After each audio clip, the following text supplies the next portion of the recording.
Hello guys, അതായത് ഞാനൊരു സംഭവം കൊണ്ട് അപ്പം നിങ്ങളെ കൂടെ കാണിച്ചിരുന്നു വിചാരിച്ച്. ഏറെക്കുറെ എല്ലാവർക്കും അറിയാവുന്ന ഒരു കാര്യം തന്നെയാണ്. പക്ഷേ കുറച്ച് പേർക്കെങ്കിലും ഇത് അറിഞ്ഞുകൂടായിരിക്കും. നോക്കിയപ്പോൾ ഇത് ഫുള്ള് ഇങ്ങനെ പഴുത്ത് നിൽക്കുക. എന്തെന്ന് വെച്ച് കഴിഞ്ഞാൽ ഇത് കണ്ടോ, ഇതിന് ഏറെക്കുറെ എല്ലാവർക്കും അറിയാം, കൊക്കോക്ക എന്ന് പറയും. ഞാൻ നോക്കിയപ്പോൾ ഫുള്ള് പഴുത്ത് നിൽക്കുന്നു. ഇവിടെയാണെങ്കിൽ ഭയങ്കര മഴ.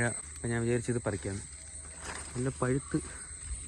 നല്ല പഴുത്ത് തൊടുത്ത് നിൽക്കുന്നത് കൊണ്ട് തന്നെ ഇവനിങ്ങനെ കറക്കുക കുറച്ച് പാടാണ്. എന്നാലും കണ്ട, ഇവിടെ നിൽപ്പുണ്ട്, ഇതുണ്ട്, പിന്നെ ഇവിടെ കുറേ നിൽപ്പുണ്ട്.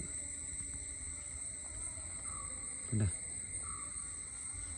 അപ്പം നമുക്കിവനെ പൊട്ടിച്ചെടുക്കാം. പിന്നെ ഇങ്ങനെ എടുത്തിട്ട് വീട്ടിൻ്റെ ഈ മൂല ചേർത്ത് കണ്ട, ഇതിങ്ങനെ